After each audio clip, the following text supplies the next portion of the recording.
Hey, Pam, you were so good yesterday.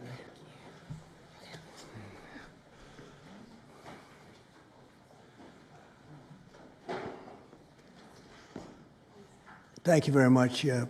I was just dealing with people from the Middle East, Arab people and other people on the potential peace deal for the Middle East. Peace for the Middle East, that's a beautiful phrase, and we hope it's going to come true, but it's very close. And they're doing very well. We have a great team over there, great negotiators, and there are unfortunately great negotiators on the other side also. But it's something I think that will happen, got a good chance of happening.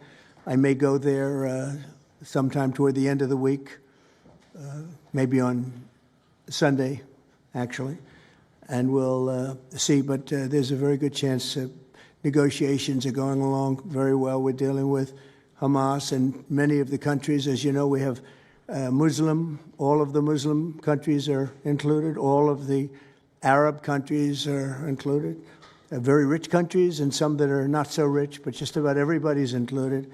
It's never happened before. Nothing like that's happened before. And our final negotiation, as you know, is with Hamas, and it seems to be going well. So we'll let you know.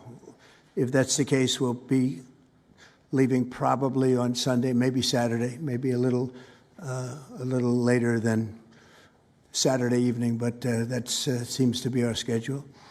It should be clear to all Americans that we have a very serious left-wing terror threat in our country. Radicals associated with the domestic terror group Antifa that you've heard a lot about lately, and I've heard a lot about them for 10 years. And other far-left extremists have been carrying out a campaign of violence against ICE agents and other officials charged with enforcing federal law. In Chicago, anarchists have surveilled at least 4 local ICE facilities and posted diagrams of the buildings online, meaning nothing but bad, accompanied by photos of specific ICE agents that they're targeting, one in particular who's a top person and a great patriot. In July, approximately a dozen Antifa-aligned militants stormed the ICE facility in Texas and then lured officers out of the building before firing dozens of rounds at police. They were crazy, frankly, shooting one Texas officer in the neck. And in Portland, Oregon, Antifa thugs have repeatedly attacked our officers and laid siege to federal property in an attempt to violently stop the execution of federal law. Everything we're doing is very lawful. What they're doing is not lawful. And what the governor and the mayor of, as an example, you could say of Portland, and you can say certainly of Chicago, it's not lawful what they're doing. They have to be very careful. In addition, 2 weeks ago, a radical left terrorist in Dallas conducted a sniper attack on a local ICE facility, killing 2 people and leaving behind a note that read, "Hopefully this will give ICE agents some real terror." That's bad. This attack came the very same month that Charlie Kirk was assassinated by a far-left extremist who inscribed the words, "Hey, fascist, catch," meaning catch the bullet, onto the bullet shelf itself. The epidemic of left-wing violence and Antifa-inspired terror has been escalating for nearly a decade. At universities, Antifa has organized riotous mobs to attack campus speakers. I see it all the time. And these are agitators, anarchists, and they're paid. And you'll find that out. You'll be finding it out very soon. You should see what we have on these people. These are bad people. These are people that want to destroy our country. We're not going to let it happen. They've used armed gangs to assault local police in cities nationwide, and they've attacked journalists reporting on their crimes. So the journalists that report on their crimes, don't worry, you're very safe. I hope that's not going to turn you around, but they have been very threatening to people, but we're going to be very threatening to them, far more threatening to them than they ever were with us, and that includes the people that fund them. Probably some of the people I know, some of the people I dine with, but if they do, they're in deep trouble. So we're going to be looking very strongly at the people that are funding these operations. When you see the signs, and they're all made out of a beautiful paper, beautiful, nice, stiff, very expensive paper, with beautiful wood handles, all the same color. They come from very expensive printing machines. These are not people that write out their signs in a basement that believe in something. These are paid anarchists. At least 3 of these courageous journalists have personally been victims of Antifa attacks. Andy Ngo has been repeatedly beaten by Antifa thugs for his work in Andy is a very serious person, too, I have to tell you. I've been watching him for a long time. Is Andy here? That's what I thought. Hello, Andy. I thought that was you. You're looking better than you do out on those streets, huh? You look much better. It's nice to have you. You feel a little safer here, I think, maybe. Well, not that safe, because you have them. You have to worry about that. But thank you very much. Andy Ngo has been repeatedly beaten by Antifa, and including one assault that left him with a brain hemorrhage. Only days ago, Nick Sortor was assaulted in Portland by a flag-burning mob, and we've made it 1-year penalty for inciting riots. We took the freedom of speech away because that's been through the courts, and the court said you have freedom of speech. But what has happened is when they burn a flag, it agitates and irritates crowds. They've never seen anything like it on both sides, and you end up with riots. So we're going on that basis. We're looking at it not from the freedom of speech, which I always felt strongly about, but never passed the courts. This is what they do, is they incite. When you burn an American flag, you incite tremendous violence. We have many examples of it, many examples of it, and it's actually down on tape, and you see things happen that just don't happen unless it's the flag that's burning. Very recently, Katie Davis Court was hit in the face with a flagpole in Portland by an Antifa radical, leaving her with a very blackened eye. So, Katie, thank you very much, and I'd like to also say that I watched Nick. Where's Nick? Is Nick here? Nick? Hi, Nick. That was a rough time you went through. I hope you got my little note. I wrote you a note. Yeah, I really appreciated that. It helped a lot because it was a difficult situation. It was very stressful, and your note helped a lot. I truly appreciate it. I thought it was terrible, actually. I thought it was terrible. So we'll talk about it a little bit. Under the last administration, the Department of Justice targeted faithful Catholics, Christians, and patriotic parents as domestic extremists. They said, oh, they're extreme because they believe in God. They're extreme because they go to Catholic church, or evangelicals, where everybody was under the gun. Unless you were a really bad, sick person, then they left you alone. Under the Trump administration, we're going after Antifa criminals, and all who fund and support their campaigns are in serious trouble. And we have a lot of records already, a lot of surprises, a lot of bad surprises. It's people that you would never think. I want to thank Attorney General Pam Bondi, who, by the way, yesterday was incredible in Congress. It was amazing, and she just did it from the heart and the brain, because she's very smart, in all fairness. But she did it from the heart, and she did it an incredible. Everybody was talking about it. She exposed some of these fake senators, these terrible senators, people like Blumenthal that had a phony war record. For 20 years, he talked about what a hero he was, and it turned out he never went to Vietnam. For 20 years, he talked about being a hero in Vietnam. Then it was exposed when he said what platoon he was with, and it was exposed that somebody was watching from that particular platoon. They said he was never with us. And then he went out and he cried, and he was ready to drop out of the election.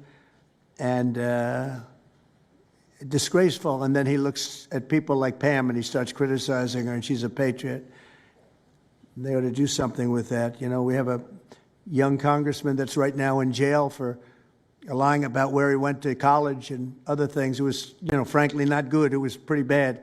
But it was nothing compared to Blumenthal. I mean, what Blumenthal did, he was for 20 years a hero, a great war hero. And then he sits back and, you know, sanctimonious kind of a guy, looks down, how dare you do this to the American public, you know? What a fake. But I thought Pam was incredible yesterday, as well as Secretary Kristi Noem, who's really out there courageously, and I appreciate it, Kristi, amazing what you're doing. FBI Director Kash Patel, who's really coming up with some great information, Kash. It's great. Keep it coming, because there's plenty of it. Deputy Attorney General, one of the best lawyers you'll ever find, Todd Blanche, who I know personally is a good lawyer because I'm here. Thank you very much, Todd. Good job, Todd. Let me ask Attorney General Bondi to say a few words, and then we'll follow it up with Secretary Noem and Director Patel. And we're going to have some of the people around the table, very courageous people, and they're going to be talking, journalists, almost all, and they're going to be talking, and we'll take some questions from the press at the end. Okay, Pam, please. Thank you, President Trump. And as you made clear, Antifa is a domestic left-wing terrorist organization. We've seen them on video for years because they wanted to be seen and they got away with it. They beat journalists, they attack courthouses, they attack police stations, they dox and assault our law enforcement officers. The Biden administration let them commit these crimes with total impunity for years. So did Democrat leaders like Pritzker and Mayor Brandon Johnson. Last week, independent journalist Nick Sorter was arrested just for protecting himself against Antifa. I saw it online and I called Nick. I couldn't believe what happened. He did all this just trying to save our American flag from being burned. He was pushed down and assaulted, yet the local police arrested Nick, not the Antifa thugs who did this to him. Antifa feels empowered to operate in the open because weak Democrats have turned a blind eye to their actions. Their hatred for President Trump and for law and order agendas fuels their violence. We've seen more than 1,000% increase in attacks against our ICE agents since January 20th. Secretary Noem is out there fighting for you firsthand to keep our federal officers safe, to keep our federal buildings safe, and we're not going to have it anymore, these thugs. We saw what's happening in Portland and Chicago, and you saw what happened in Dallas. No longer. This is not activism, it's anarchy. We can't and we will not let masked terrorists burn our buildings, attack our law enforcement, and intimidate our communities. Under your leadership, President Trump, we're deploying the full might of the federal law enforcement to crack down on Antifa and other domestic terrorist organizations led by Stephen Miller. And Stephen, thank you for everything you're doing. Last week, I issued a memo ordering our federal law enforcement agents, DEA, FBI, U.S. Marshals, and ATF to protect ICE officers from Antifa and other radical left-wing violence. Director Patel has been going nonstop. He and Deputy Attorney General Blanche were in Chicago yesterday. While Secretary Noem was in Portland, we are around this country fighting against this domestic terrorism. We had Apple and Google take down the ICE block apps. Hope they continue to comply with that. It's threatening the safety of our federal law enforcement officers. We're not going to stop at just arresting the violent criminals we can see in the streets. Fighting crime is more than just getting the bad guy off the streets. It's breaking down the organization brick by brick.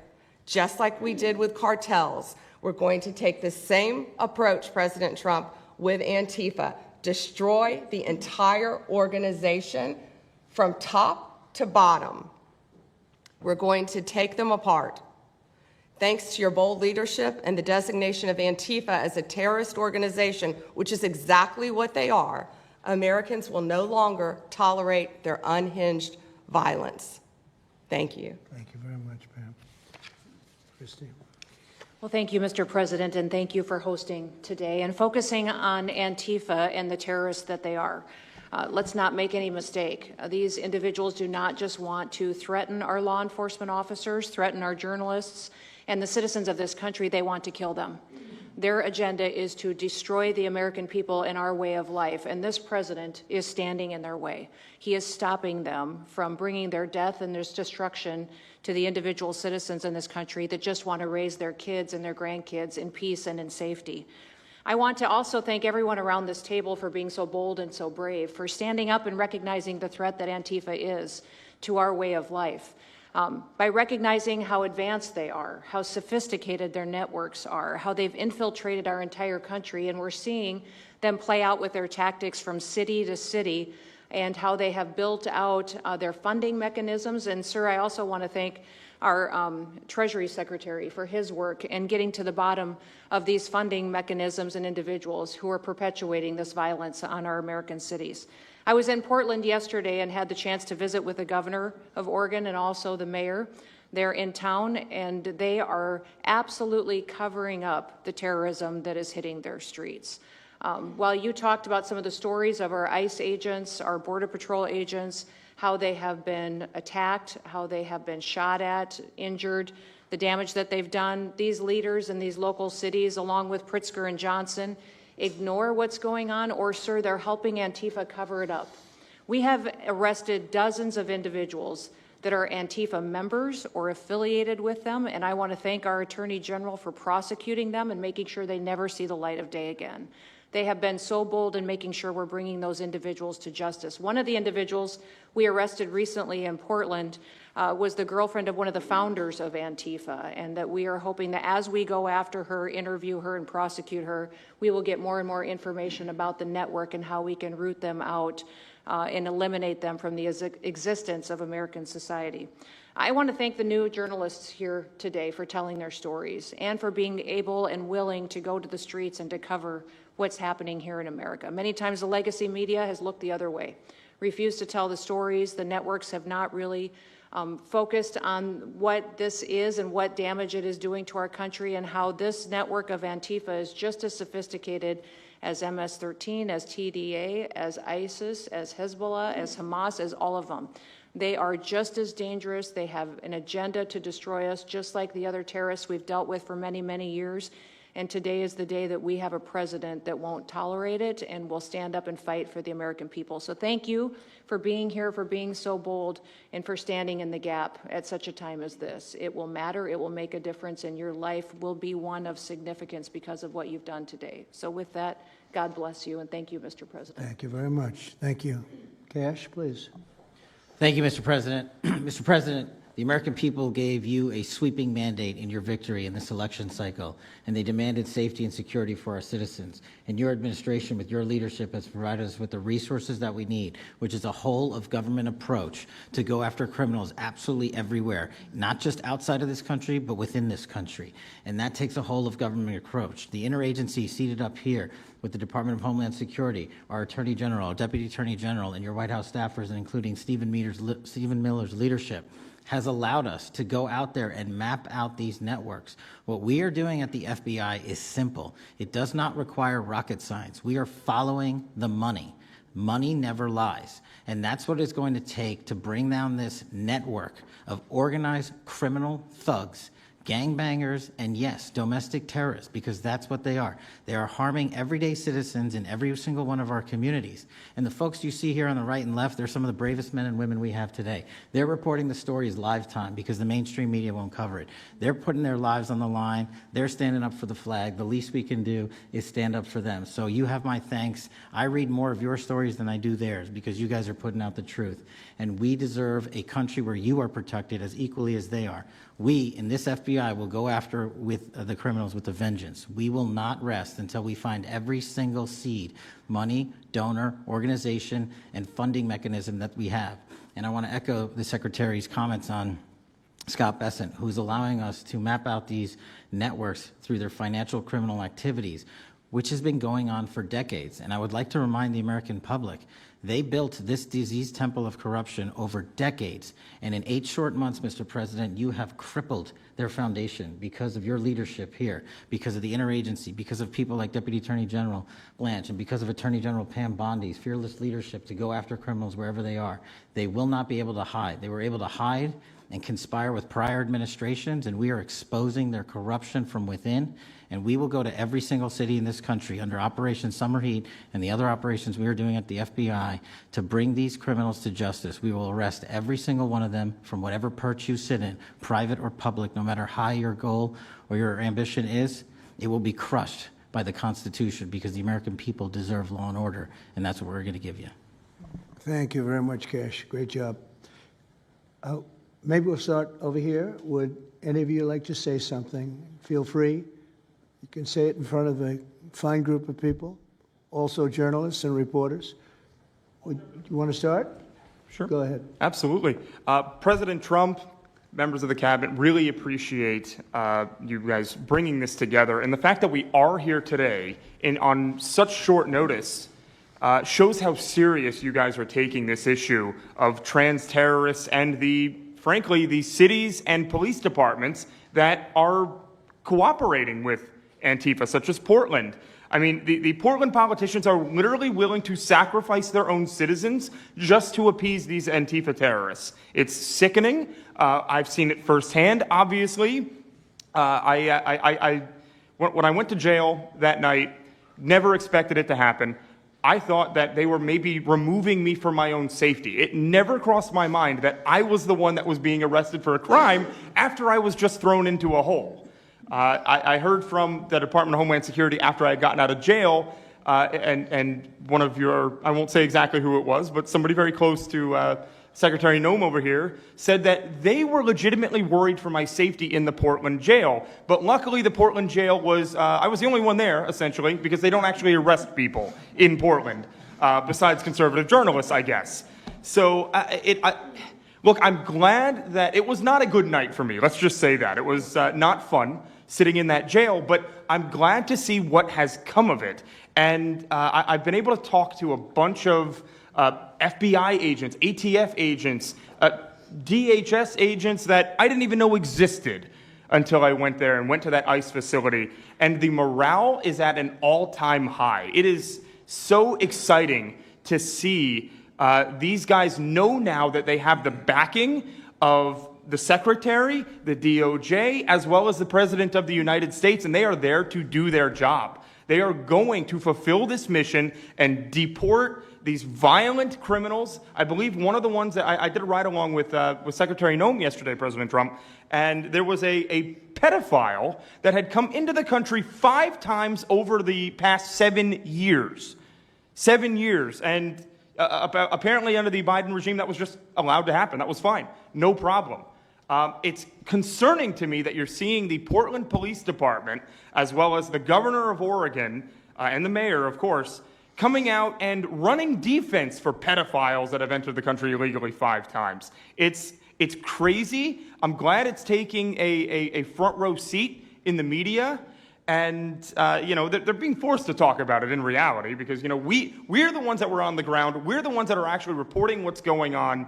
Much of the legacy media has been either ignoring it or covering for Antifa for years now. So thank you guys so much for taking this seriously. And President Trump, you mentioned that flag. So remember, you put out a truth right after That's right. I saw that.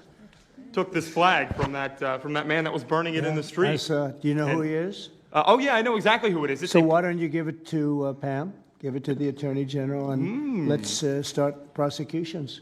Yeah. I actually have a second flag that he tried to burn as well. So I have 2 of them from the same guy. Well, you also saw what happened when that flag started burning. Everyone went crazy. That's right. And that's when it started, when they started burning the flag. So thank you. If you could give the information, it would be great. Absolutely. And at least that horrible night made you famous. You got He was already I got a text from the President of the United States, so I appreciate that. And President Trump, after that happened to Nick, I called Harmeet Dillon, and we opened a pattern and practice investigation into the Portland police, very publicly, as to how they let this happen. Thank you, sir. Mr. President, Brandy Cruz, you're going to hear us be very fired up today, and you can tell, and it's because some of us have been covering Antifa for 15 years and have never had anyone in a position of authority even acknowledge their existence. And I'll also tell you that I think that had you not done, the single most powerful thing you've done to deal with this scourge has been acknowledging that Antifa is a real thing. I genuinely believe there would be people at these tables who would be dead today and would have been killed in Portland had you not called them a terror organization and said, we're going to bring the full weight of the federal government to bear. I talked to Katie Daviscourt in Portland the other day. She'd been assaulted all summer. And she said the same thing, that it seems quick to violence as soon as you made that designation. So they're thinking in their heads, they're worried. There's been 24 or so arrested in Portland. They don't want to go to federal prison. There's this video of them, one of them who was in the face of an ICE agent, and then he's in custody shaking. Once you take the mask off, they're nothing. Right. And I was told by probably a dozen people not to tell you this. I'm going to tell it to you anyway, because it's relevant to what we're talking about. I'm living proof that you can recover from TDS. I had strong Trump derangement syndrome for probably 8 years.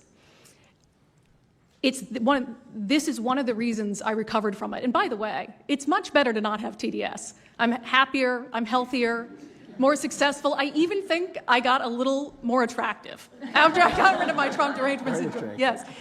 You know, I'm a reporter in Seattle, and frankly, I could not care any less what any of you have to say about this meeting.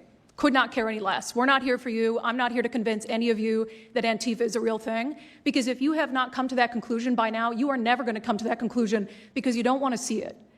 And you're going to go and you're going to say it's a bunch of right-wing conservative influencers who are here spinning a tale. I was one of you. I was a mainstream reporter in Seattle for 10 years. I was a TV reporter on the streets doing my job, and I was still assaulted by Antifa. So it's not about being conservative. It's about people who go there and show what they're doing.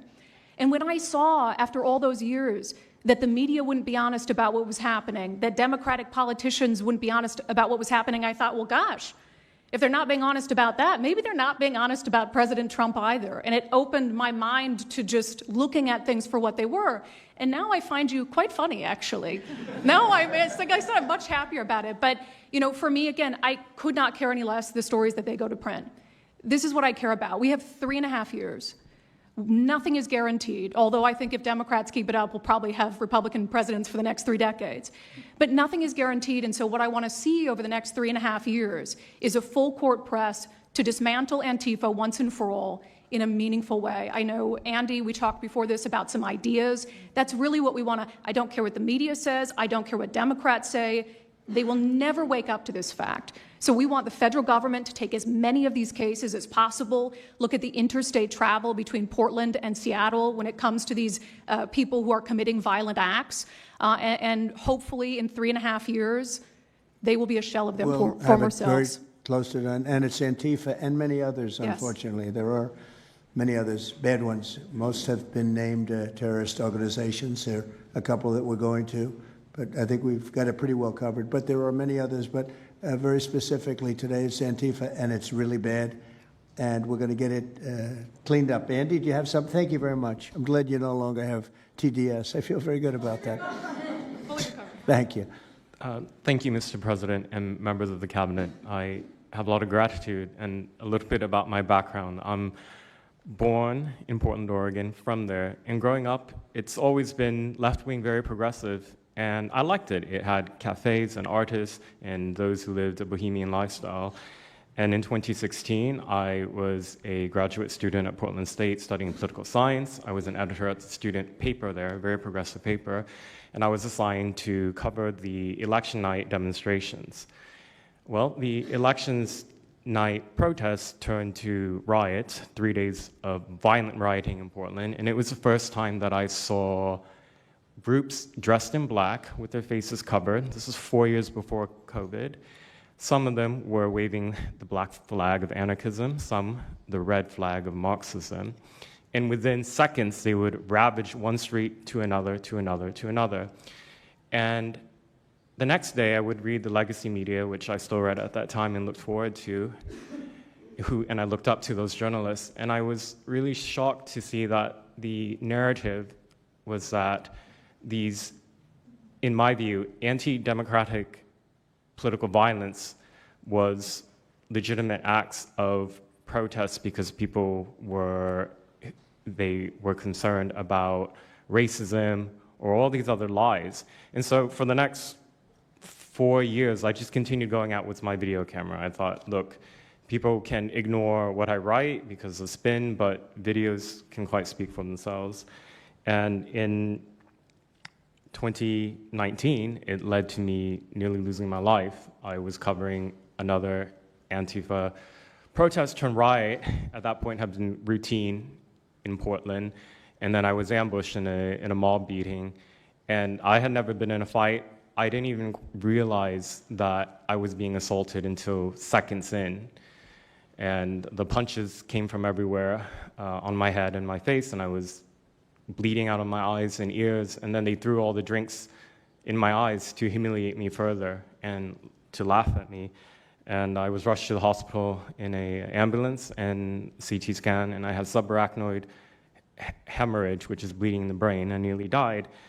And after surviving that, the reporting that I saw in liberal media it seemed to suggest that I had deserved it because they branded me far right.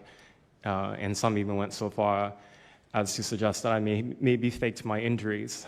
A BuzzFeed reporter asked for my medical records, which I did provide, but this felt so, it's like because I didn't die in that attack, there was another round of people who wanted to finish me off. But I continued, and then 2020, Portland was really the epicenter of the longest political violence. Those months of riots, I was on the ground, undercover, and there was an assassination there. There was a supporter of Donald Trump named Aaron Danielson who was shot dead by a self-described Antifa member who then fled out of state and died in a shootout with U.S. Marshals. In 2021, I returned undercover, naively thinking that enough time had passed, and was chased through the streets of downtown and beaten, nearly choked out. The person who was trying to choke me out held me so tightly that I had the blood, the vessels in my eyes burst. So one of the symptoms were my eyes were completely red after that, and I was hospitalized. So thank you so much for acknowledging Antifa and for directing your administration to treat them as domestic terrorists.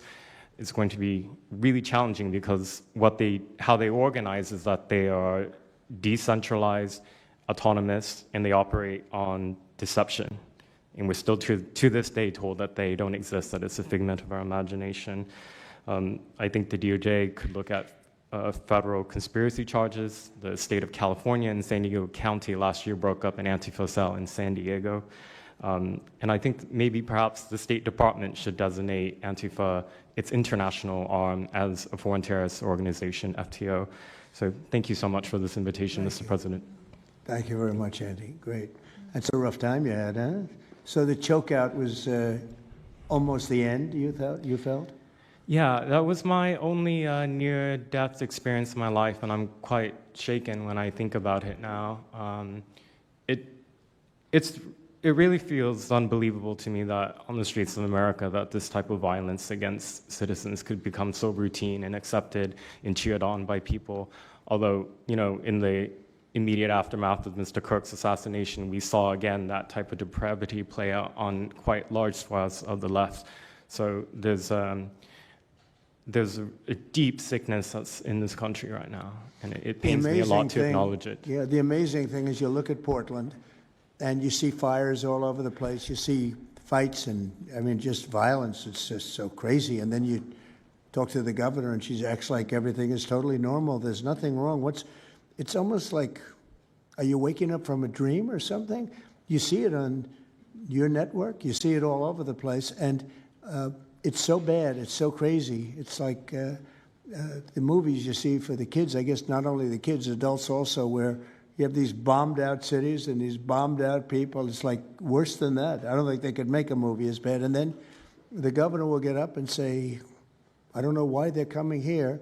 It's such a wonderful place. And the amazing thing is the people want us to be there. The people, when they get the real people that live there, many of them have left, but the real people want us to be there. The same thing in Chicago. So they've had 60, 70 murders over a short period of time. Murders, people that got shot. They've had hundreds of people shot, and then a guy like Pritzker, or this low IQ mayor, gets up. He got up, he's got a 5% approval rating, and the people are all against him. They want people to come.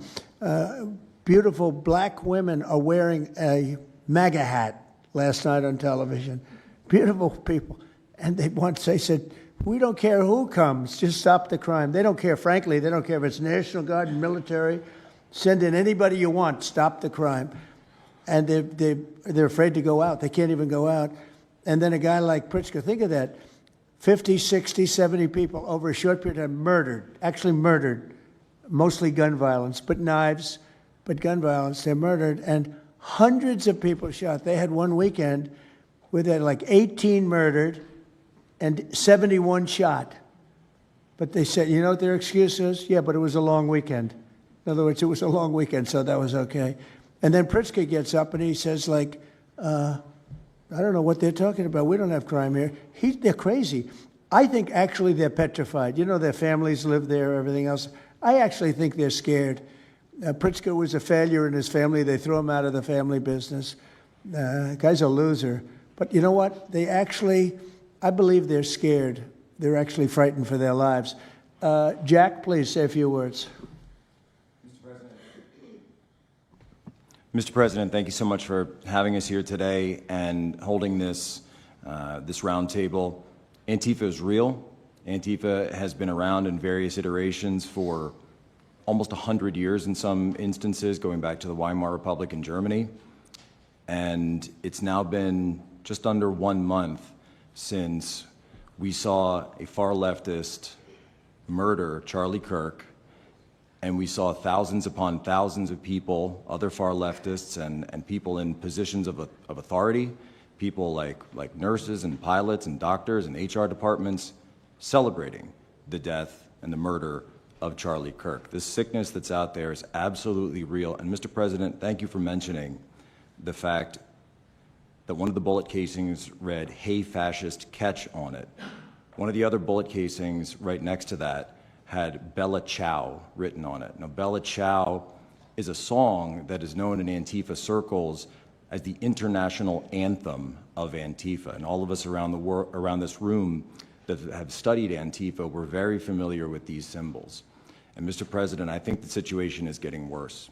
When you look at people like Luigi Maggioni in his 20s, Thomas Matthew Crooks, of course, who took a shot at you, sir, the ICE shooter in Dallas, and now this Tyler Robinson, we're starting to see a pattern of more and more murderous violence. And this same violence is not just random. It is targeted assassinations, which are getting worse. And every single one of us in this room that goes out there, and obviously you as well, sir, and all the staff, we are now under that threat every single day. And working there at Turning Point USA, and I've spent just about the last month out there in Phoenix with Erica, with the family, with the team. And I will tell you this, Mr. President, even though going through something like that, which is an absolute nightmare, and people say, you know, what was it like to speak in front of all those people? It was horrible. Every second of it was horrible. But we're not going to quit. And Turning Point USA is continuing the tour that Charlie was on. We had 6,000 people when we went back to Utah. We had 5,000 people last night in Montana, if you can believe that. We are continuing to organize on campus. We are getting more and more people coming out in the face of this threat, knowing what happened to Charlie. But Mr. President, we need to do something about this, because I fear that the next one who could be killed could be sitting at this table right now. And we're not going to stop, but they need to stop, and they will not stop until they are stopped. Thank you. Thank you, Jack. I appreciate it very much. One thing I have to say is that Washington, D.C. was almost as bad. I don't know what could be worse than Portland. You don't even have stores anymore. They don't even put glass up. They put plywood on their windows, but most of the retailers have left. But Washington, D.C. was so bad, and Pam, I'd say it took 12 days to really make it pretty good, and a month to make it great. And now people are going out to dinner. The restaurants are booming. They don't have enough seats. They're opening up new restaurants because many of them closed. And people are walking down the street totally safe. A reporter, I'm not sure if she's there. I can't see somebody reported there. She is. She was violently assaulted. And I don't know, she tends to be somewhat liberal, but she wasn't liberal on this one. I appreciated your honesty, but that won't happen again. It won't happen again. You're lucky you're alive, frankly, with what happened. I know exactly what took place. So Washington, D.C., our capital, we thought we'd start there appropriately, and it's safe, and people are so happy. They're so happy. And now it's a couple of months. I went to dinner there. I felt totally safe. I gave a press conference right in the middle of the street, which I don't think Secret Service was thrilled about. But, you know, I'll tell you what, I wouldn't have wanted to do it 6 months ago. It's incredible what happened. Now we're in Memphis. As you know, we're having a great impact in Memphis. It's been only a week, but it's, Cash, I hear it's been amazing what's happening there just very early. But you take a look at D.C. and you take a look at some of the other. We've had a big impact there.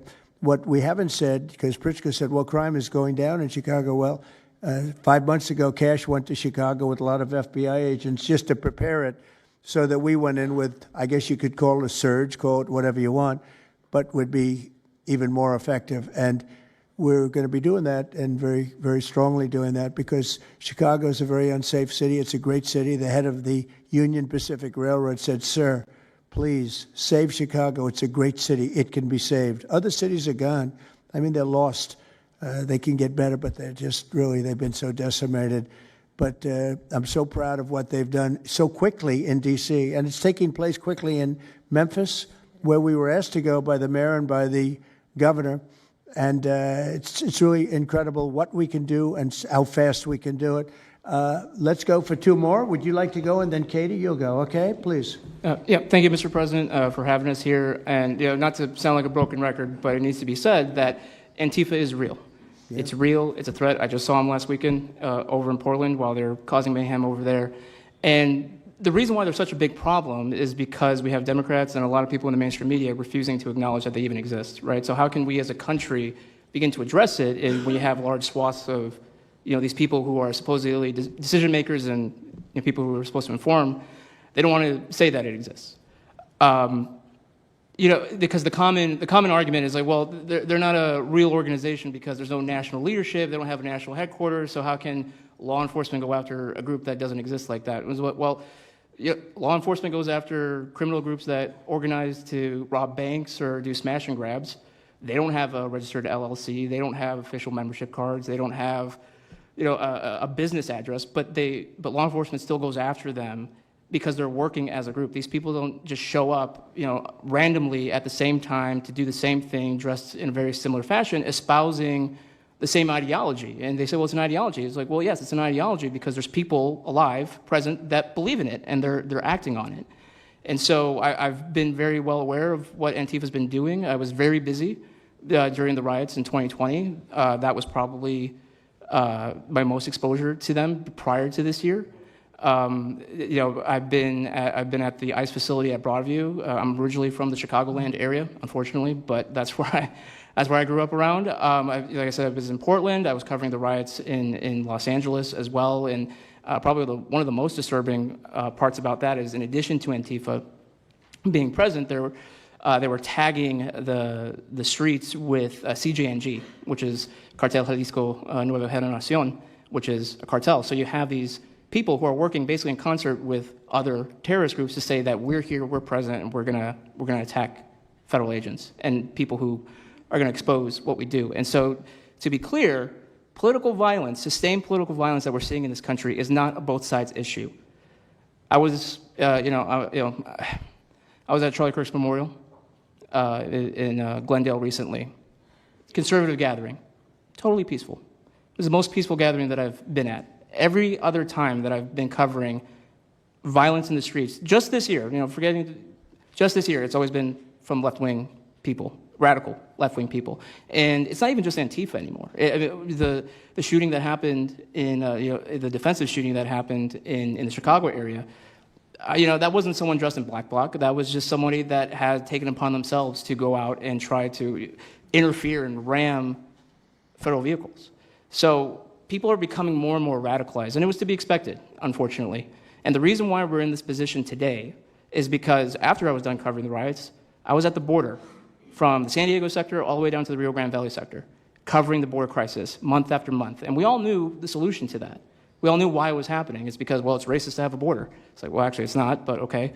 And so it required you to come back into office and to fix the problem, but it's no longer just a border issue. It's a nationwide issue, and that's one of the reasons why you got elected back into office, because thankfully the American people said we're not going to deal with it anymore. But unfortunately, there's a lot of people, as we've seen, who are willing to take to the streets to do violence.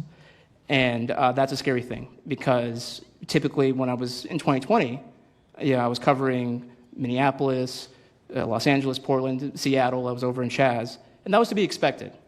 But now, because the issue of immigration, illegal immigration, is so widespread, riots can happen anywhere. Attacks can happen anywhere. So that's why it was weird kind of going back to my home state to cover this violence. I mean, just after the Dallas shooting, they were chanting outside Broadview, shoot ICE, shoot those, efforts, shoot those efforts. So I'll just leave that. Thank you so much again for having this. This is very dangerous. We don't work for companies that have billions of dollars. We're running and gunning often on our own. We became friends. A lot of us are friends because we would see each other all the time, and we became friends because we wanted to have someone watch our back while we're out there. Because like I said, we're just out there. And but we'll continue to do it because it's an important topic. It's an important issue. The American people deserve to know what's happening in these chaotic situations, and we're more than happy to do it. So thank you, sir. Great job. Thank you very much. Katie, please. Hi, Mr. President. It is an honor being here today, and I first wanted to start by thanking you guys for designating Antifa a terrorist group. It's exactly what this group is. It's a long time coming. I'm an investigative journalist from Seattle. I work for the Post Millennial alongside Andy No and Jack Posobiec. I have been infiltrating Antifa cells in Seattle and Portland for the past decade. I know their inner workings, and Antifa uses extreme political violence to crush the civil rights of their political enemies and believes that violence is justified by any means necessary. But today, I want to focus on what is happening in Portland at the ICE facility. I've been covering this for the past 4 months, and this is a call out to corporate media who has completely ignored this story or has falsely reported on it. This is nothing short other than a sustained attack on the United States, which is being supported by Democratic elected officials. The Portland Police Bureau has completely abandoned several blocks outside the ICE facility, giving away their jurisdiction to a terrorist group who has spent the past 4 months harassing, assaulting, and intimidating anyone they perceive to be against their cause. Not only have federal agents been relentlessly assaulted for more than 100 consecutive days, black-clad anarchist militants concealing their identities behind black facial coverings have been assaulting reporters just for trying to cover their crimes. Today, I am sitting here with a black eye and a concussion after being violently hit in the face with a metal pole while reporting outside the ICE facility just this past week. After the attack, I immediately went to three Portland police officers who refused to detain the suspect. I took the time to chase down the suspect in the streets, had her held for 35 minutes. I was waiting for Portland police to come, and they never came. Then that's what opened to my eyes to what this group is actually doing. I watched 20 Antifa militants help my assault suspect escape into an Antifa safe house that is 1 block away from the ICE facility. And this safe house is where Antifa-affiliated protesters are conducting paramilitary operations. It's where they're arresting, they're showering, they're eating to continue this occupation. I have staked out this safe house and have observed shift changes. This group is highly organized. It is being funded through mutual aid groups, and they have no plans of stopping. Residents living across the ICE facility have been held hostage by Antifa. They're begging for federal intervention. The city refuses to help, and they want you, President Trump, to come in and restore law and order. I want to stress the importance of taking this situation seriously because when I first started reporting on this occupation, I went undercover in Black Bloc. I talked to these Antifa militants. I lasted for about a month. They believe that ICE agents are the Nazi Gestapo who need to be killed. They told me that directly, and I think that if this situation is not taken as seriously as it is, it's just a matter of time before someone gets killed. And thank you for having me. Thank you, Katie. That's pretty incredible. The only question nobody can answer is why. Why are they doing this? They're like insurrectionists. They're terrible people.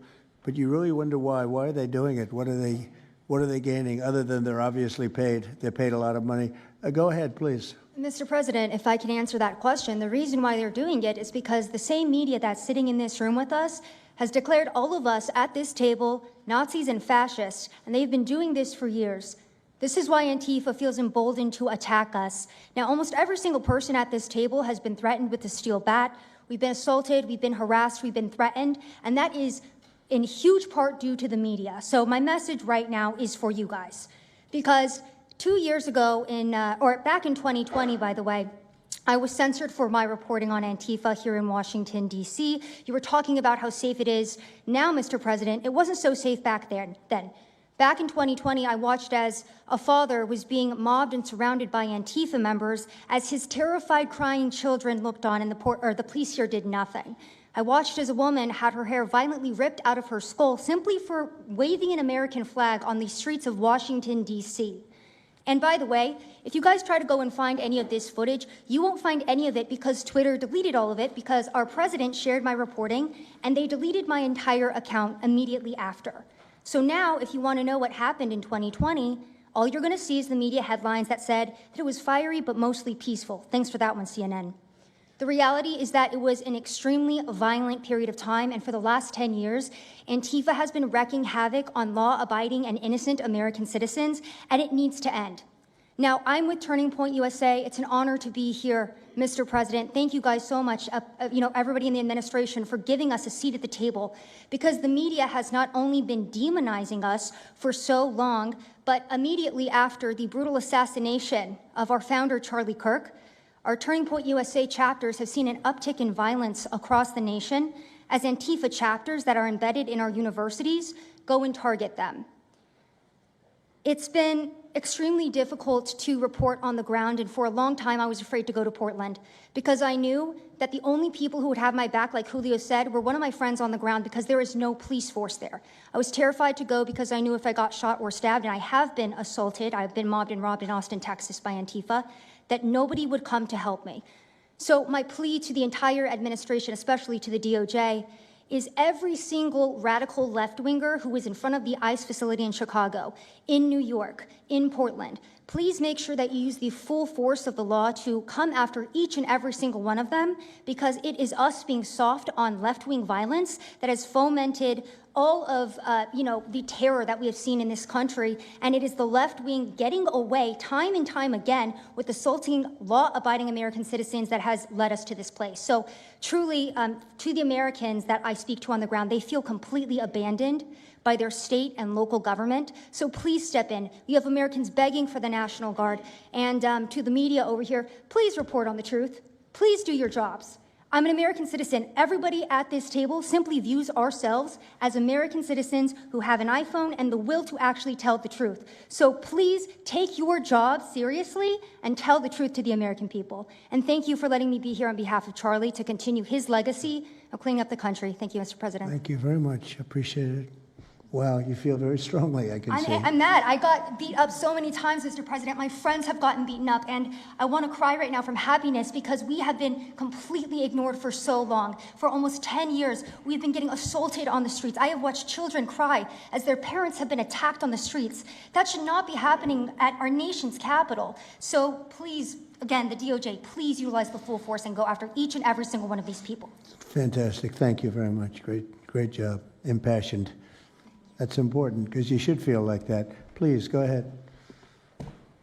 Mr. President, thank you for having us here and bringing together this panel of brave journalists, everybody on this side of the room. And no one can speak to the violence better than these people here. So I think we know that this is not just a story about violence and chaos, as you alluded to, Mr. President. This is a money story. And at the Government Accountability Institute, my colleague and I, Peter Schweitzer and our team, we followed the money, and we followed it to the top of what we call the protest industrial complex, Riot Inc. And we found a network of NGOs. It's not just the Soros network, the Open Society network, it's other funding networks, the Arabella funding network, the Tides funding network, Neville Roy Singham and his network, Foreign Cash. And it's also big left-wing funders. Some of them are not citizens of this country. Mr. Hans-Jörg Wyss of Switzerland. They're pouring money into this entire ecosystem. And so I want to share 3 money facts with you about what we call Riot Inc. Number one, like any corporation, Riot Inc. has many divisions. It doesn't just have the Antifa boots on the ground division. It has PR divisions. It has marketing divisions. It has a very well-funded legal division to get these boots on the ground back on the streets as quickly as possible. But it does have those investors that I mentioned. Number 2, we have identified dozens of radical organizations, not just the decentralized Antifa organizations, but dozens of radical organizations that have received more than $100 million from the Riot Inc. investors. These would be the lawyer groups. These would be the groups that advocate for calling good, honest Americans fascists, et cetera. And then three, I think the most shocking thing is that we have found that more than $100 million in U.S. taxpayer funding has flowed into these funding networks, including at least $4 million to these very groups themselves, not just Antifa types, but there was an event in Atlanta called Stop Cop City. Over 60 rioters were charged with domestic terrorism.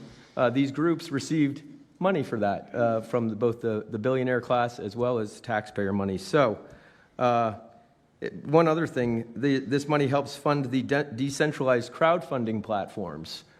These are ways that Antifa, the John Brown Gun Club of Elm Fork, which had links to that attack on the ICE facility, the Socialist Rifle Association, and just because they don't have LLCs or EIN numbers doesn't mean they can't get paid. Some of these funding platforms, crowdfunding platforms, are funded by this network that we call rioting. So, again, I want to thank you for your leadership, for the whole cabinet's leadership on this. We're going to keep following the money and appreciate everything you're doing, sir. Do you know the name of any of the funders? Do you know the names? Because if you do, I'd like you to give them to Cash or Pam. Absolutely. Or Christy. Yeah, we'll do that. As soon as you can. That's all of you. Because you probably know the names after a certain period of time. You tend to find out. But these are people that do not have good intention for the country, and that's treasonous probably. So if you could, very important, if you could do that, it would be great. Nobody would know better than you. You'll figure it out. Thank you. Please, go ahead. Yeah, my name's Nick Shirley. I'm 23 years old. I'm a 100% independent YouTube journalist. And over the past year or so, I've been able to go to 15 countries. I've hung out with people in the gangs of Brazil, in the favelas, in the prisons of Secot. But yet the most dangerous places I have been here in the United States, unfortunately. And I've had the opportunity to show people about the protest Antifa here in the United States, and there's nothing organic about what they are doing here in the United States. I've watched people be bussed in from states. I've watched the same lady at a protest in Atlanta be bused to protest in D.C. and then in New York City. There's nothing that is honest about what they are doing. And they have signs. I've seen the same signs here in D.C. and in London as well. It's a big organization and corporation that they're running. And people may wonder, like, what's the threat to us as Americans if we go? Well, you'll be labeled as a fascist, you'll be labeled as a Nazi, and they'll wish death upon you because they wish death upon me. And just last week in Portland, Oregon, I watched a lady get trapped in her car, surrounded by Antifa, and her sister messaged me after seeing the video. She said, the only reason I think my sister was safe is because you were there recording. I also was chased out by a member of Antifa who said he would smoke me, and next thing he knew, a DHS sniper had lasers on his chest. If he was not there, who knows what would have happened that day. These people are very dangerous, and people wonder how they're able to do it. It's the reason is because these cities are not enforcing the law. And why should these people be worried if the law is not being enforced? And we are not far right, nor are we far wrong. We're just right. And the truth about what's happening here in America with these groups is very dangerous, and I thank you, Mr. President, and your administration as well for acknowledging that. Thank you very much. It's too bad you have to go through it. I know, it's a little crazy, much. right, Mr. President? Well, you're going to get to the bottom of it, so it's a very important thing you're doing. Thank you very much. Please, Cam. Yeah, I've just got something very short. I'm attacked every time I do my job. When I leave my house to go to work, I am violently assaulted. I've had guns pulled on me. I've been bear sprayed. I've been beaten down. I've been almost killed. So my question for all of you is, how would you feel if every time you showed up to work, masked militants tried to kill you? Because that's how we feel. That's our lived reality. And you guys go and tell us that we're liars, the riots aren't that bad, right? I've never seen any of you guys on the ground. In fact, I've never seen anybody representing the companies you work for on the ground. You guys come to us for interviews that never get published. Stop saying we're lying. We're not. We risk our lives every day to do the job that you guys are too afraid to do. What network would you say is the worst, if I could ask? Oh, man, that's a real tight spot. Honestly, it's a simple question. And well, there's a lot of people in this pool, and I would say I'm not talking about Fox. I'm not talking about Newsmax or any outlet that resembles them, so I'll let you guys put the pieces together on who I'm exactly talking about. Who would you say? Which network would you say? MSNBC, for sure. Oh, they're terrible. I agree. They're CNN, probably close, yeah. Yeah, I'd rate it that way, yeah. MSNBC, that's Brian Roberts. Yeah. That he allows that to happen is a disgrace. Absolutely. And CNN is second. Yeah, I second. would say CNN is not quite as bad as MS. MSNBC is not What really a about news others? site anymore. Oh, MSNBC is sick.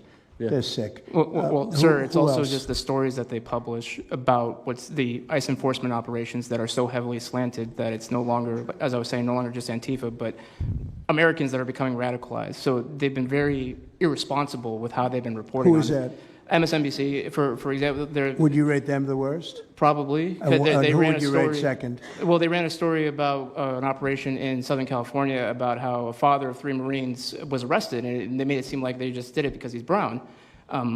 But there's video of that same man charging at the agents with a weed whacker. Now, I've worked with weed whackers back in the day, and you don't want to be on the receiving end of one of those. So that's why he was arrested, but the story was presented as if it's a brown guy just simply being arrested. And I've been around ICE agents, and, I'm a citizen, so, I feel fine. But it's just, that's why. It's not just Antifa. It's not happening in a vacuum. It's It's working in conjunction. I think they work in conjunction with some of the media. I think ABC is very bad. I think NBC is very bad. And CBS has a new owner, so we have hope for CBS. CBS has a great new owner, my opinion. But I will tell you, ABC is terrible. NBC is terrible. NBC's MSNBC too. They changed it. They moved it over legally so they couldn't be tainted by the words MSNBC, but they are absolutely terrible. There are a lot of them. What about independents? Independent networks. They're a little bit better, but I would say that we're an example of how you don't need to be part of a super large company to be able to do just basic journalism. All you got to do is sit and record, and you'll let the story play out. And that's why they hate us. That's why Antifa targets us. Well, I watched a level of dishonesty that's incredible, where answers are changed. Like just before the election, an answer was changed by Kamala. She gave a horrible, death-defying, election-defying answer. And they took the answer out and they replaced it with another answer that she gave 5 minutes later, having to do with a different subject, but at least it wasn't election-defying. No, the level of dishonesty with the media is incredible, whether it's on Antifa or many of the other groups. You're talking about Antifa, and I know that's close to your heart because that's the one that's most affecting you. But there are others that are as bad or almost as bad as Antifa, having to do with different people, different sections of the world, but it's terrible. We're not going to let it go on in this country. We're not going to let it go on. And a big problem is not all of them, but some of the networks out there. And you do wonder why. You really do. Okay, please. Go ahead, yeah. Mr. President, thank you again. Thank you. My name is Jonathan Cho. I am an investigative reporter for Frontlines Turning Point USA. I'm also a senior fellow at Discovery Institute in Seattle. And I cover far-left extremism as well as the homeless drug crisis in America. And I find it oftentimes those worlds intersect. And hot off the presses, what I wanted to bring to your attention today is a report from a Capital Research Center here in D.C. in conjunction with Discovery Institute. They just put out this study right now. And what it shows is that Antifa is heavily embedded in the homeless and housing nonprofit sector. In many cases, the homeless industrial complex is running cover for Antifa. Antifa is benefiting from American tax dollars, and they're essentially being used as the muscle. Let me give you an example. There's a group called Stop the Sweeps in many U.S. cities right now. They get in front of encampment sweeps. What they're doing quietly is they're bringing in Antifa militants to manufacture a crisis to make the police look bad. Another group right now that is behind Antifa and working with Antifa very closely, based on the research that we have right now that we're going to give to you and your team, are the Democratic Socialists of America, also known as DSA. Again, these far-left progressive groups tend to be aligning themselves with Antifa. So finally, in closing, what I wanted to thank you again, Mr. President, is that a few months ago, earlier this year, you put out an executive order on homelessness and the drug addiction crisis in America, and that's sent the entire homeless industrial complex on the run. You have absolutely moved the needle and changed the game. But what's also come out, again, is that there is a connection, a deeply embedded connection with the homeless housing nonprofit game in America, connected to Antifa and the far-left activists. And finally, I just wanted to say that all of our resources at Turning Point USA and Discovery Institute are at your disposal, and we will continue, again, to carry on the legacy of Charlie Kirk. He would have wanted us to pursue and chase the story. Well, he was a good friend of mine, as you know, and he helped us get elected. Us, it really is us. It's even some of them, but not too many of them, not enough of them. And did you notice when we mentioned CNN and MSDNC, the cameras went off. 2 of the cameras immediately went off, but they're not going to cover it anyway. The problem we have is that this is a very important meeting, but you'll see very little press about it. These are major statements being made by major people, including the people right here, and you're not going to see too much about it. They don't like to cover this kind of thing. So it's very dishonest what's going on there. I think the press is a big factor. Please, go ahead. Thank you, James. Mr. President, thank you so much for having us all here to bring attention to this matter. You did mention MSDNC, CNN, a handful of those other outlets that have been lying about, various things, but especially what ICE, the brave men and women over at ICE have been doing. I was talking to Antifa members in Portland the other day, and a lot of these people genuinely believe, they buy these lies, and they genuinely believe that they're fighting against literal Nazis and not brave men and women that are putting their lives on the line to basically, enforce basic immigration law, right? That everyone seemed to agree with up until maybe a few years ago, a handful of years ago. So once again, thank you so much for having me. My name is James Klug. While my primary job is traveling around the country, having conversations with Americans about various political topics and issues, I have had a lot of run-ins with Antifa over the last 5 years. And I do think that Antifa is a primary reason why many conservatives are afraid to go out and protest and make their voices heard and maybe bring friends and family to a demonstration and exercise their First Amendment right, because they are literally deathly afraid. And I talk to these people all the time. They're afraid of militants showing up in black bloc and hurting them and their families. And, I've personally witnessed Antifa assaulting hundreds of police officers. I've witnessed them firebombing police departments and federal property. I've witnessed them making death threats against federal agents, police officers, journalists. I think I've witnessed every single person here, maybe not personally, but I've seen them get, hunted down and attacked. And so, this is a group that is responsible for a good percentage, if not a majority, of the violent riots in 2021 and 2020 when Democrat mayors had a kind of a hands-off approach with these left-wing militants. Just as a quick reminder for everybody, we're talking about dozens of murders that happened in those riots. We're talking about billions of dollars of damage to property and communities all over the country. We're talking about thousands of officer injuries. So this isn't just like some little thing that they're, they punch a journalist here and there. No, they're responsible for a lot of damage and a lot of people that have, unfortunately died and basically suppressing people's voices, And so what I did want to talk about is to get this footage, almost every single person in the room here, to get this footage, you have to go undercover because you are at risk of being beaten or worse. You have to go undercover. You have to film low-key to capture them committing crimes. This is stuff that the mainstream media was not doing and has not been doing. They'll show when Antifa is maybe, it's a little bit more peaceful, and they'll show when it's more mellow, but they'll remove the cameras when things get violent and it's actually dangerous to be here. And I have personally witnessed legacy media vans showing up at a riot 300 yards away, getting out of the vehicle, filming for 30 seconds, saying something like, fiery but mostly peaceful, packing up, and to add insult to injury, you have Democrat politicians that are saying, it's just an idea, right? That's all this is. So it's just an idea. After all of this chaos, it's just an idea. Well, that idea has threatened to kill me and many of my friends that are here today. So, Mr. President, thank you so much for bringing this to the forefront. And it's definitely making a big change. Really appreciate you. One question. So why is it there are numerous groups? I mean, Antifa is terrible, but you have other groups that I guess probably are almost as bad or just as bad. Not one other group was mentioned. I'm sort of surprised at that. You just come into contact with Antifa? It seems to be that you mostly come into contact with Antifa. Please. There's a lot of overlap, and I would say that, for instance, Jonathan brought up the Democratic Socialists of America. They're basically the same thing. I mean, there's a lot of Democratic Socialists of America who are out there in black bloc, hiding their faces. And so I think we use, and I do understand, for the record, I do understand the challenge, as Andy pointed out, with Antifa as a graspable entity. I do.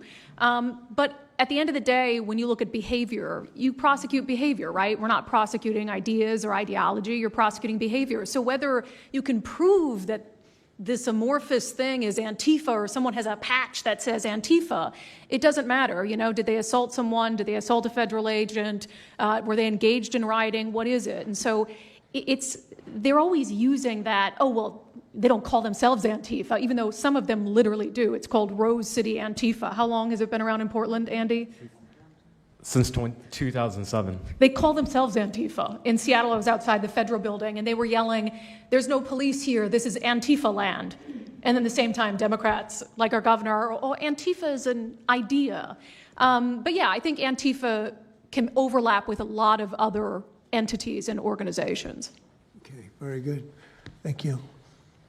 President Trump, I just wanted to add this real quick, because you were asking which mainstream media outlet is the worst. What I think, it's any of them that decided to call Kilmar Abrego Garcia Maryland Dad. Because when I'm out there on the street talking to these people, they call Maryland Dad is this human, he's actually a human trafficking MS-13 gang member that's illegally in the country. But the amount of people on the street that I spoke with that thought that he was a U.S. citizen that was being deported to Uganda is dangerous. These people genuinely believe, based on what comes out of the garbage standing over here, that you guys are deporting U.S. citizens.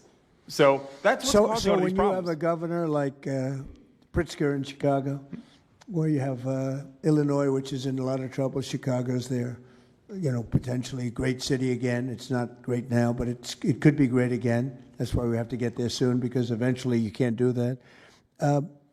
What makes a man like that say that things are wonderful? Why doesn't he say, we love that President Trump is going to come and help us clean up Chicago and make it safe again, as opposed to fighting us and pretending that there weren't 50 murders and 200 shootings and all of that? Why is that? Go ahead, Nick. To spite you. To spite the administration. That's simply what it's about at this point. Because, if you go and talk to some of these citizens, like I'll use Portland as an example again, because I've been there for so long now. You talk to the neighbors that live in the apartments next door to the ICE facility. There are veterans with PTSD that live there, and they're here all night long, screaming, fireworks being lit off by these rioters, children crying because they, can't sleep at night and they're scared of all the noise outside, and they can't leave. They they got a lease. You can't just leave. These people aren't wealthy individuals, and that's one of the major problems here. And these people are afraid to come out and speak out. And they're getting no help from their government at all. They've been begging for the noise ordinance to be enforced outside of their apartment complex for months now, and the city of Portland has ignored them every single time. The victims are, as I said, they're afraid, but the governments aren't doing anything because they want to spite the administration. It's all political. And the politicians make you feel like you're foolish, like there's something wrong. Like, how could President Trump be saying that about Chicago? And yet the night before you see that, 11 people were shot, 5 people died, and you have him talking about like it's a wonderful situation. They make you feel guilty. And a lot of people don't get over that. They just don't get over it. I think they convince the people. Do wealthy people leave too or not? Places like Portland, are the wealthy people leaving? People that can leave, are they leaving? I think that they're moving to the areas that have been gentrified. I mean, the Oregon governor, when she was saying, we don't need Trump here, she's walking around. It's a very tight shot, if you notice that. And she said, Portland's just fine. You know, look at me. And they'll focus on the couple areas of Portland that are very nice. Well, she was saying that, and there were explosions in the background. Yeah. I mean, there was a reason they cropped it in. There's explosions in the background. Sure. Anybody have anything else to say over here?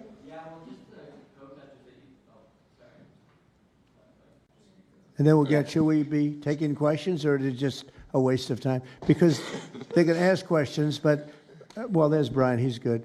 But you know what? In a way, it's a waste of time, because if you give a great answer, they don't put it on. If you give a horrendous answer, or even if you give a great answer, they make it sound like it's not a great answer. They're very dishonest. Go ahead, Nick. Yeah, and I think part of that dishonesty comes from what they see. For instance, I've never been asked to go on any other show besides Fox News. My clips go viral everywhere, but they've never even asked, like CNN's never asked, MSNBC's never asked. And a lot of times when I go to hotels, I'll stay and I'll watch like MSNBC. Fortunately, their ratings are terrible. They are terrible. MSNBC is dying, and CNN is dying like a dog. And poor CNN, they're so pathetic. It is very pathetic. You ever see their anchors in the evening? That nobody ever heard of them. Where do these people come? I could take anybody off the street in Washington, D.C. that do a better job. Yeah, and it's not hard to show what's going on these days. You literally have an iPhone and you can post it on X. They don't believe in the star system, you know. It's just one of those things, right? Okay, Nick, you finished, Nick? Yeah, Are thank you you very finished, much. Nick? Good job. Thank you very much. Well, you've been through hell, I tell you that, but you're really incredible patriots, incredible people. Go ahead, please, Brian. Brian, go ahead. I'm so thankful for each and every one of you here right now, and I'm very grateful that my network, Real America's Voice, has partnered up with many of you. Jack Sobin, you have a show on a network. Many of you, Savannah, have appeared on a network as well, so thank you for being here. My question is this: in terms of following the money, I would just notify that the city of Austin is cleared to vote tomorrow to basically waive a $120,000 fee so that a No Kings, basically an anti-Trump rally, can occur in their city. They're bypassing the fees, rolling it to the taxpayers. So my question is to you: what can the people of Austin, Texas do right now to make sure that their tax dollars don't fund a No Kings anti-Trump rally coming up? Well, you just tell me that I would love to do something about that. Bring a lawsuit, do something. You know, the best thing you can do is have honest elections, because the elections are totally rigged in so many of these places. You know, you take a look, the people, they're all loving you. They can't breathe. They love so much, every one of them. You don't see one negative, then all of a sudden you lose the election by 20 points. The elections are so rigged, and we proved that in 2020 more than any other time. But even the last election, there were areas that I won by much more. We won in a landslide, but I actually won in more of a landslide than we thought. I said, you got to get out, make it too big to rig. And fortunately, the people made it too big to rig. They tried. But the biggest thing you can do is have honest elections. You know, if you don't have, and you need great media. You need borders. You need borders. Wait. You need borders. You need honest media. You need honest elections, and you have a great country, and you need all three of them. Yeah, go ahead.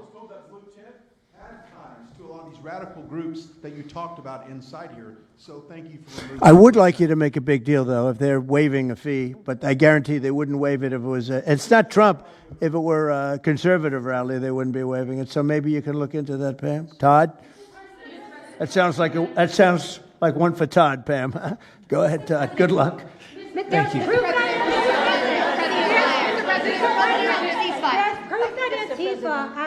Who are you with? Who are you? I am with What network? I'm with Al Arabiya. It's an Arabic network based in Riyadh in Saudi Arabia. But I am the foreign puller today. Mr. President, you said that you might go to the Middle East on Sunday. Do you mean Egypt and Israel? And would you consider going to Gaza to see what things I on would, the yeah, ground? I would. I might do that. I may do that. We haven't decided exactly. I'll be going to Egypt most likely. That's where everybody is gathered right now, and we appreciate that very much. But I'll be making the rounds, as the expression goes. I probably will. Go ahead. Mr. President. Go ahead. Just to clarify, you said you might go to Gaza. You're saying that's Who are you the first with? topic. I'm representing the TV pool, but I'm with NBC, sir. That's too bad. Go ahead. Well, just to clarify, you said you might go to Gaza, and then the second question I had earlier today, you said the mayor of Chicago and the governor of Illinois should be jailed. Have you asked the Justice Department to look at possible charges? No, I've seen the law, and when you have a group of people where the police call off the safety for ICE officials, I've understood that, and I've read it today in numerous journals, that that's illegal. What they did is I guess it was ICE, Christie, right? They were under threat, and the police were helping beautifully, and it was fine, and then all of a sudden, a woman was on the line saying, everybody, move back, get out, and they were given an order by the second person in the police department, and the governor knew about it, the mayor knew about it. I understand that's a criminal offense. Do you want to comment on that, Christie? Yes, sir, we're seeing that kind of pattern happen with local law enforcement and state law enforcement, not just in Illinois, but also out in Oregon, too. In fact, in Portland, I was there yesterday, but some of the ICE officers were telling me that as they drove by the rioters that were saying, kill ICE agents, Molotov cocktails, melt ICE, that the Portland police were cheering them on and had their fists in the air cheering on the rioters that were threatening their lives. So in Chicago, we had a 10-car caravan trail our ICE officials and pin them down. And those ICE officials, to get out of their vehicles, a woman tried to ram them and run them over, and shots were fired to get them to safety. So it's happening on a regular basis, and any elected official that allows this to happen and gives cover to those kind of individuals who are perpetuating murder should absolutely be prosecuted, in my opinion. Daniel. And by the way, we have Marco Rubio. Marco, come on up here, please. He's going to bring a little stability to this group. Come on up. Does everybody know Marco Rubio? Is there anybody that doesn't? Some of the reporters don't. That's why they shouldn't be reporters. Which job is he here for today, Come sir? on up here, Marco. Anything we should know about the Middle East? That's what we're hoping to talk to you about here, Mr. President. He's doing a good job. He was born for this job, I can tell you. Daniel, please. President, thank you very much. I have two questions for you, if that's okay. Seamus talked a little bit about the money aspect of this. Do you believe if you go after where the money is coming from with Antifa, in regards to Antifa, do you believe that would be similar to cutting the head off the snake, so to speak? And I have It would help. I don't know that it would be totally complete, but it would certainly, you'd knock out 75%, 80%, 85%. These people, a lot of them don't believe it. You know, when I watch them, I say, I can almost tell a pro by, they're like professionals. That's all they do. And they get paid by somebody. I think it would knock out a lot of it. Yeah, not all of it maybe, but a lot of it. And then a follow-up to that is a lot of the people who we've listened to over the last hour, they've emphasized that Antifa, it's not necessarily this big organized thing. It's a bit ambiguous. It's deorganized. I think that's one of the words that Andy used. What is the challenges of going after a group that makes it intentionally difficult to go after and find? That could be for you, the Attorney General, anyone up there. Well, they're smart people, and they deceive. A lot of them are crooked people. A lot of them have been staying out of trouble their whole lives, and they've been bad from the day they were born, frankly. But these are sick people. Pam, go ahead, please. Well, they're smart, but they're not smart enough. Oh, my microphone's broken. They're smart, but they're not smart enough. They have been covered by these liberal cities for so many years. And that's why we're all working with Treasury, with all these different departments, to find the criminal conspiracy. Okay. I'm just giving. I was just given a note by the Secretary of State saying that we're very close to a deal in the Middle East, and they're going to need me pretty quickly. So I will take a couple of more questions. Please. Thank you, sir. I also have two questions for you, if I may. Have you given any more thought to possibly suspending habeas corpus to not only deal with these insurrectionists across the nation, but also to continue rapidly deporting illegal aliens? Yeah, it's suspending who? Habeas corpus, sir. Oh, I don't know. I'd rather leave that to Christie. What do you think? No, sir, I haven't been a part of any discussions on that. All right, go ahead. In the ceasefire This is CNN speaking, by the way. So, Are you You know, this personally is participating? one of the worst reporters that you'll ever see. I don't even want to take a question. It's a waste of time. Go ahead. How will you decide which workers get back pay and which workers do not? Well, we're going to see. Most of them are going to get back pay, and we're going to try and make sure of that. But some of them are being hurt very badly by the Democrats, and they therefore won't qualify. Go ahead, please. What will the administration do to foreign Antifa organizers and funders who are located overseas? Go ahead. In the yellow, please. So the Nobel Peace Prize will be announced on Friday. You've been nominated by many world By leaders, many countries. That's many right. countries as well as the hostage families. Do you think you will win? I have no idea. I mean, look, I did settle. Marco would tell you we settled 7 wars. We're close to settling an 8th. And I think we'll end up settling the Russia situation, which is horrible. 7,000 people died last week, by the way, in Russia, between Russia and Ukraine. I think we'll settle that. So I don't think anybody in history has settled that many, but perhaps they'll find a reason not to give it to me, you know? Perhaps they will. President Trump participating in the ceasefire negotiations. Thank you. Going to the shutdown quickly, what is your position on the extension of health care subsidies, which is what Democrats are asking for? All I want to do is very simple. I want to get the country open, and then we're going to discuss that. And we'd like to, Obamacare is a horrible mess, and it has been from the beginning. We want to make it better, stronger, even if it costs more money, we want to make it better. The Democrats want to make it worse. The Democrats want to approve health care for illegals coming into our country, many of them coming in from prisons and mental institutions and drug dealers. They want to give them health care. We don't want that for our people because that's going to destroy the health care that we already have. We'd like to make Obamacare better for people, less expensive and better health care. Yes, ma'am. Mr. President.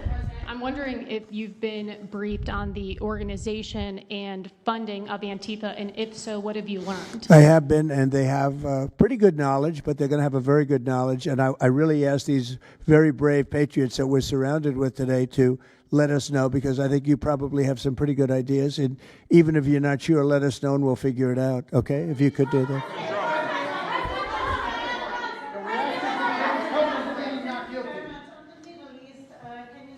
You're from Italy? No, I'm from France.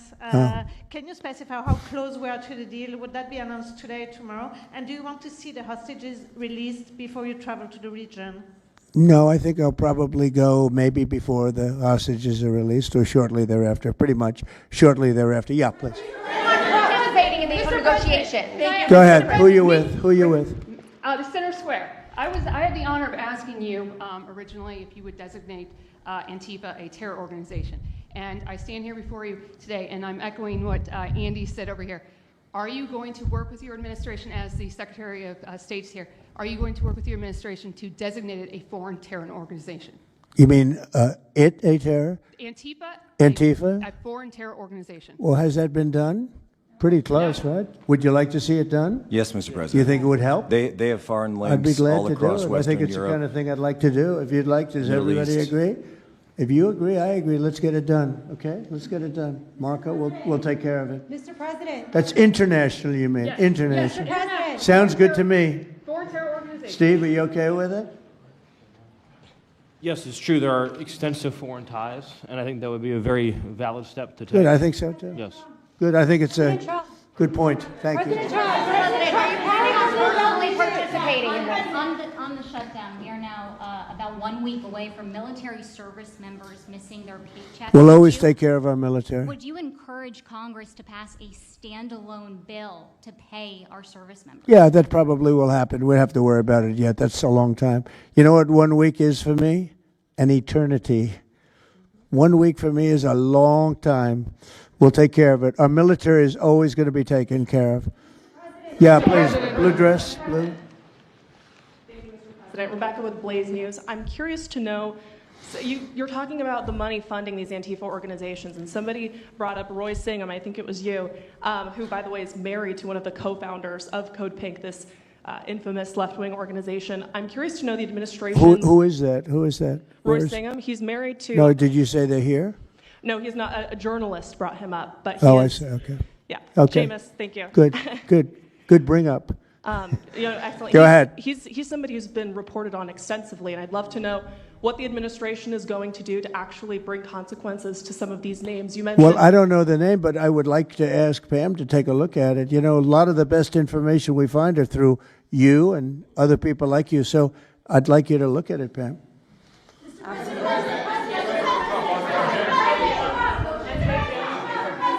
In the back, please. Compelling proof that Antifa did infiltrate on January 6th, dressed up like Trump supporters and incited violence. Is that something that you would want the new J6 committee at Congress to look into? Well, I've heard that. They dress up like, they're fresh out of MAGA, but they have nothing to do with MAGA. And they make trouble and they try and blame it. And yeah, we know some of that and we will be acting on some of that. We've seen it. So I think you could stay a little longer, but you know, the problem is, although you have some very honest journalists in here, you also have some largely dishonest journalists like MSDNC and CNN. I think they're very dishonest, unbelievably. It's like a waste of time even talking to them. But I have to go now to try and solve some problems in the Middle East, although I'm very well represented by our Secretary of State. He could probably do an even better job than me. But who knows? We don't want to take any chances. So we're going to go and do that. If you'd like, Pam, would you like to stay for another 5 minutes, 10 minutes while we have all these great people?